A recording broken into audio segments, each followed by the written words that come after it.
What's up, everybody? This is Fred Richani, TSC, the Sports Courier podcast. We have right here via Skype a very special guest. He has wrestled all around the world, WWE, TNA, all around the world. I'm talking everywhere, from South Africa to America, crossing all borders. He's been with ROH for a while. He just recently signed a new deal. He is now officially part of Ring of Honor Wrestling for another year. We're talking to the man formerly known as Justin Gabriel, better known today as PJ Black. PJ, how's it going? I'm good, man. Thank you for having me. And also, just a correction there, it's a multi-year deal with Ring of Honor. So last year it was just a year, but I signed a multiple-year extension. And also, I've wrestled in 64 countries now. Wow, okay, so 64 countries and a multi-year deal. So I think ROH fans are definitely going to get a kick out of that. Now, before we get into your decorated career, everything you've been doing outside of the ring as well, and you've got a pretty eventful out-of-the-ring career as well, why was this the right time to stick with Ring of Honor? Oh, man. I think for the first time in my life, I actually made a pros and cons list. And you know, because I had some other offers on the table, and obviously there's some great companies out there, some great talent out there.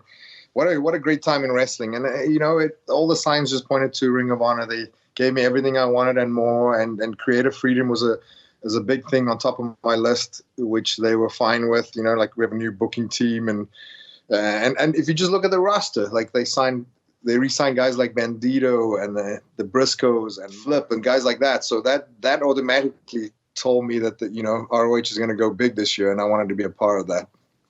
That's awesome. Now, a lot of people may not know this, but you are a second-generation star. Now, besides being a wrestler, you were also a model, from what I understand, right? Yeah, a long time ago, my early 20s. So when you were growing up, did you want to become a wrestler, or did you want to go to modeling, acting? Was there any pressure to carry on the family legacy? No, I decided when I was 8 years old that this is what I was going to do full time, man. You know, like my friends and family at that time laughed at me. My teachers at school laughed at me, but I stuck with it, and here I am. That's great. And for you, when you first got into wrestling, and then you also had some modeling success as well, was there ever did you ever have any ideas that, okay, I'm just going to go for this full time, or in the back of your mind, did you think like, okay, maybe I'll stick with modeling? It kind of went up and down, I took a break from wrestling for 3 years. I lived in Europe. I went to college, got my degree, and I was working on my master's. And didn't want anything to do with wrestling at the time because my dad passed away in '99. Long story. But anyway, so I was living in England, and I walked into an indie show, and it was AJ Styles wrestling Johnny Storm, and I was just like, wow, how did I just walk away from wrestling? And immediately started training again. And I worked the independents in Europe, in London especially. I ended up going back to South Africa for 3 years. And when I landed in South Africa, I was like, okay, I'm going to put all my energy I have into this. I'm going to train every day, study tapes, get my body into the best shape it's ever been. I'm going to focus all my energy on this and see if I can get signed by, I really wanted to go to New Japan at the time, but it was very hard with a third world country passport. And I got signed by WWE, and I wasn't going to turn that down at the time. That's I guess that the rest is history. And they say with any great athletes, whether it be in pro wrestling or in other sports, that as you get older, as you get more experience, the game kind of slows down. You see things a little bit more clearly. When was the moment where you finally really started to get it? I was lucky to be born into this, like I started refereeing matches when I was 11 years old. So I could always do everything, and I understood the business. And I was very lucky that, my dad had a wrestling company and a couple of schools. So, but you know what, you learn something new every day, like right before Eddie Guerrero died, he told me that he still learned something new every day. And to me, that was awesome because he was one of the best to me personally. He was the best, like in-ring performer. And I guess only if you are an in-ring performer, you'll understand what I mean by that. But obviously a lot of fans obviously liked him too. But I still learn every day. Like every year I feel like something clicks, something different. I was never like a promo guy, but I feel like it's one of my strong points now, and I do enjoy them, and I do like watching old school promos and those video packages, because that's what got me hooked on wrestling. But like just recently, well, 2 years ago, I got injured, broke both my legs, base jumping. And, when I was in the hospital, I feel like that's when everything really clicked. I was like, okay, if I can get out of this, if I can heal my legs and my finger and everything again, and especially my mind, because I was in a terrible mindset at the time, I was like, okay, I'm going to do, again, I'm back at square one. I'm going to put all my energy into this and try and make, this year count. And that was 2 years ago. And then 2019 was a good year. And I feel like 2020 is going to be a fantastic year. And I feel like, look at every single wrestler, like Shawn Michaels, Undertaker. My dad was a wrestler too. My dad also falls in this category. All of them did their best work between 40 and 44. So I'm thinking I'm not even in my prime yet. So I'm very excited for that. Do you feel like 40 is the new 30 in pro wrestling? You mentioned your dad and Shawn Michaels and The Undertaker, but you even see it nowadays also, not just with yourself. I mean, you're not 40 yet, but you're knocking on the door. You got AJ Styles, Edge just returned. I mean, these are guys that are looking great, that are putting on some great matches. AEW just had DDP wrestle at 63, and he had a hell of a showing. So when you see all those guys showing out at that age, at that stage of their careers, does that inspire you to keep going? Totally. And, like I was watching my dad too, between when he was like 40, 44, he did some of his best work in and out of the ring and, in business and everything, just in life. And he said that was the best time of his life too. So if I can just follow in his footsteps, I'll be stoked. And yeah, we see it all the time. I feel like if the wrestlers can just keep their bodies healthy, and I feel like that is the peak for wrestlers.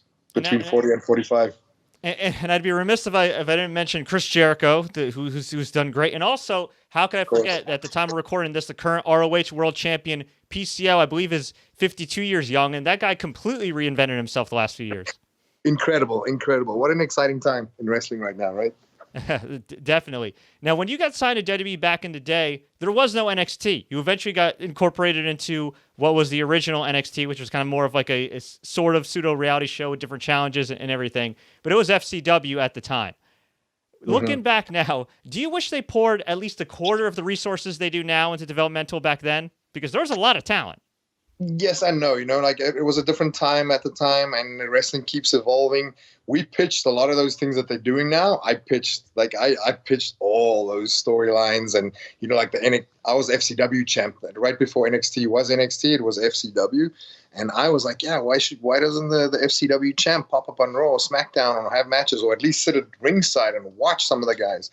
Even the Cruiserweight show, I pitched that stuff years ago. I'm just happy to see that they actually finally following through on it. But yeah, like I kind of wish that it was a little bit different at the time back there. But that's wrestling. It will evolve, and it'll keep on evolving. Can you imagine 5 years from now where it's going to be? I can't even imagine. I mean, it's nice to see ROH locking down talent. AEW just had their TV deal extended as well. I'd imagine ROH is probably going to expand to more markets as Sinclair's acquiring stations. So yeah, it's definitely a good time right now to be a wrestling fan. I'm excited to see where it goes. Looking back, it is about 10 years since the original NXT, which of course led to the creation of the Nexus faction you were a part of. They had a hell of a run for the short time that they were together. And while I did enjoy it as a fan growing up, there's a part of me that feels like it's almost kind of like a lost generation of top guys. You guys still had standout careers. You had some great moments. You won some tag team titles as well. Wade Barrett did well. Some of the other guys did well. But I feel like there was a lot of money left on the table and that they could have gone farther. Do you feel like there's kind of like a lost generation there? Totally. And again, that was just a timing thing.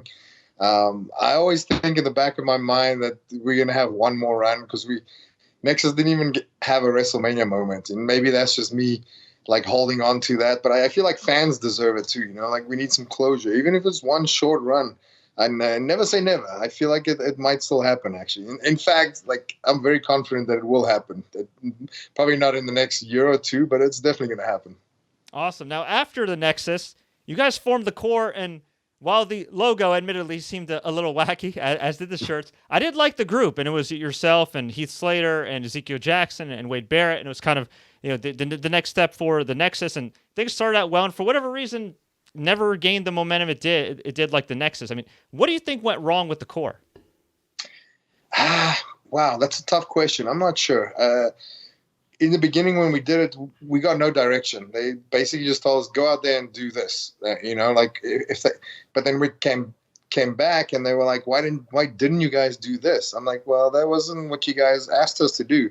So I feel like there was just a communication gap at that time, between like the agents, producers, creative, and talent.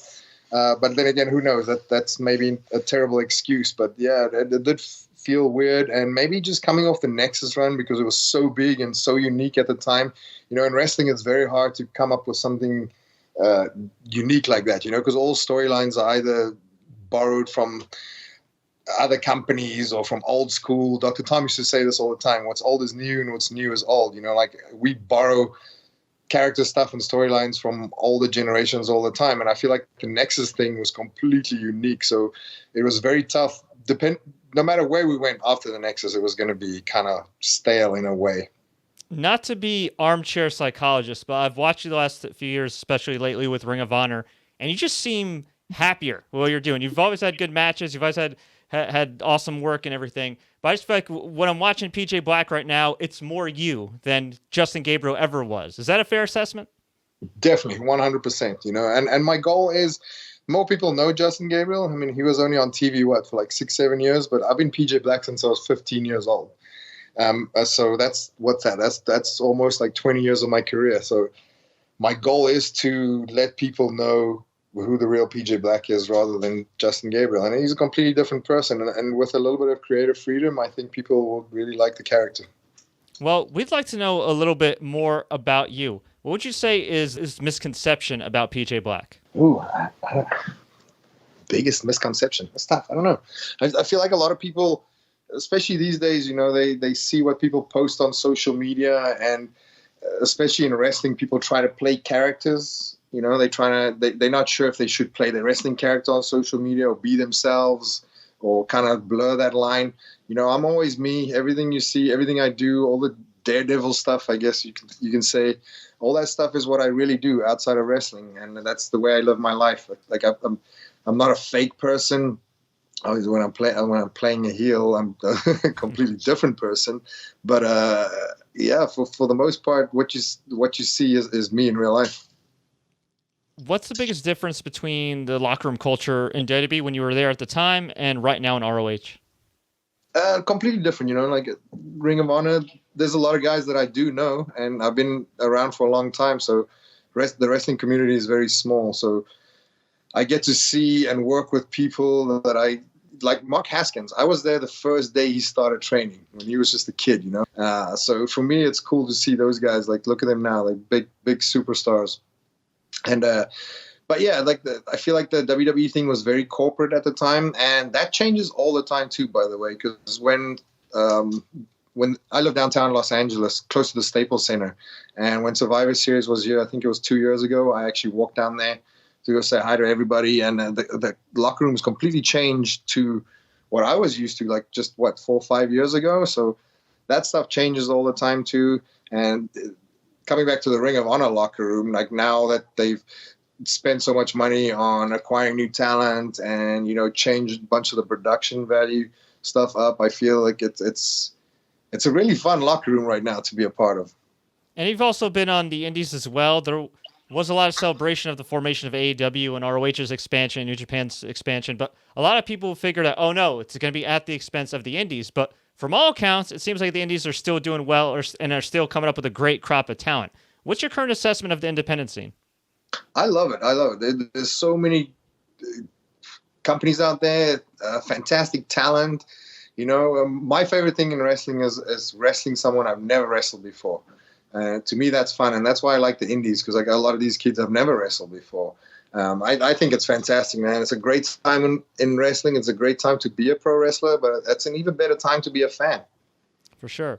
Now, before we let you go, we have some quick hits, a few quick questions to kind of get to know you better. You ready? I'm ready. What's your favorite cheat meal? Ooh, it changes weekly, but right now, ice cream. Favorite opponent? Oh, that's tough. So many for so many different reasons. Right now, Bandido, to me, he's one of the most fun guys to watch, and I love working him. That guy is good. And he's in his early 20s, right? Early 20s, man. I think he's going to be the next Eddie Guerrero if he keeps his body healthy. He's fantastic. Yeah, absolutely. Took the words right out of my mouth. Favorite TV show and movie?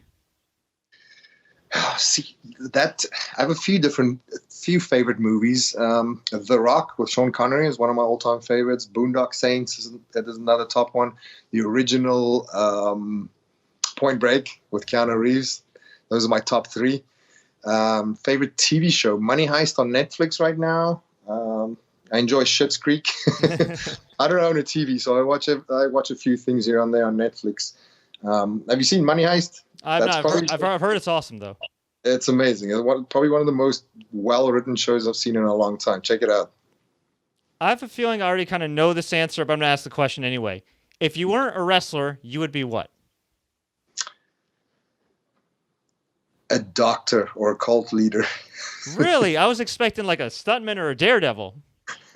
I know, that's what everyone thinks. I actually have a master's degree, and I was thinking about getting my PhD legit so people can just call me doctor. But then again, I'll probably never work in that field. So, but yeah, it's an option. A few years ago when I got injured, that was my go-to. I was going to get my PhD and be like a physio, maybe a team doctor. You know, I could be a team doctor for one of the big wrestling companies. That's pretty incredible, man. Wow. Props to you for that. That's not an easy feat to get there. Thank you. Thank you very much. Craziest thing you've ever done? Oh man, I've done so many crazy things. And I should note that outside of wrestling, I mean, you are a daredevil. You're someone that enjoys taking risks. You live life vicariously. It's very admirable, but it's also very scary for bystanders. Yeah, that's a funny thing. For people, it looks scary. People always tell me, like, isn't that scary? For me, it's a weird form of meditation, if that makes any sense. For me, it actually calms me down. It relaxes me, because otherwise my head is just going at a million miles an hour. Some of the craziest things I've ever done, I don't know if I can tell you the stories because the cops will be knocking at my door. But there's definitely been quite a few things. Well, I'm glad you're here in one piece, and you're still looking good. Funniest Nexus member? Heath. I have a funny story of him. Do you want to hear it? Yeah, sure. So when we won the tag titles the first time, we always used to share rooms and travel together, and Heath always sleeps with the TV on. So in the middle of the night, I would always wake up, switch the TV off, go back to bed. And this one night, we won the tag titles for the first time. And I wake up in the middle of the night, switch the TV off, and I look, and Heath is not there.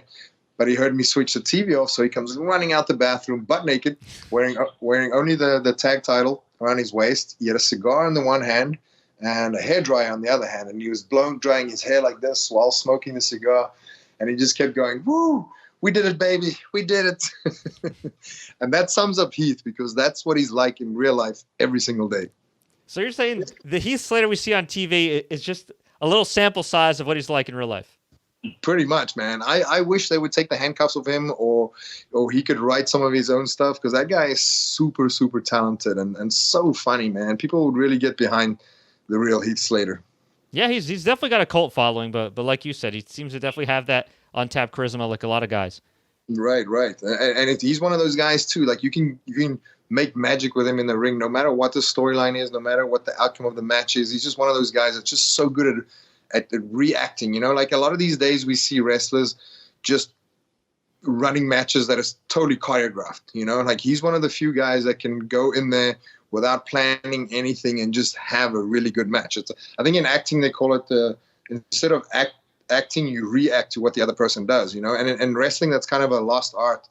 It's very few people who can still do that, and Heath is one of the best at it. Most awkward moment in the ring? I've had quite a few. So when I got signed to WWE, I was kind of doing this like stripper porn star gimmick, and I had these belt buckles with see-through trunks, and one of the matches these buckles broke, and I wasn't wearing any underwear at the time. Yeah, that definitely fit in the awkward category. On a higher note, what would you say is your career-defining moment up to this point? Oh, that's tough. I've been doing this for 25 years. Like just breaking into the business at the time in like 1996, 97. That to me was, I didn't think I would be here where I am right now, and obviously headlining SummerSlam with Nexus. That was fantastic. And, just all the people that I got to work. I watched Edge growing up. I watched John Cena growing up, and then I got to work with those guys. I see Edge just made a comeback at the Royal Rumble. Edge retired as World Heavyweight Champion. He went undefeated for a very, very long time. I think the last person to beat him on TV was me. So I'll definitely keep that as one of my high points of my career. Yeah, that's definitely a high point in it, and it's certainly great to see him back. I'm very excited for that. I wonder if he's going to stay or if it was just a once-off thing. I heard that he signed a multi-year deal, so he's probably going to be wrestling sporadically. But I mean, he looks fantastic, and he's one of those guys to me that he's a great worker. He obviously went into the Hall of Fame and everything, but I think over time, since there's been a whole new generation of wrestlers, he's not forgotten, but he's slightly underrated. I mean, can you name a bad Edge match? No, exactly, or a bad Edge promo. He's fantastic. He's the whole package, the total package. Absolutely. What's the best piece of advice you give anybody aspiring to be a pro wrestler? Just follow your dreams, man. Don't let anybody tell you that you cannot do it or you're not capable of it, or to have a backup plan. Because once you have a backup plan, it's always good to have a backup plan. But in life, when you have a backup plan, you tend to not put all your energy and effort into that one thing that you really want to achieve. How does that saying go? If you do something that you love, you'll never work a day in your life. And unfortunately, a lot of people never get there. But I feel like the universe will reward you eventually. You just have to put the time and the effort and the energy in it. It took me 10, 11 years before I got signed.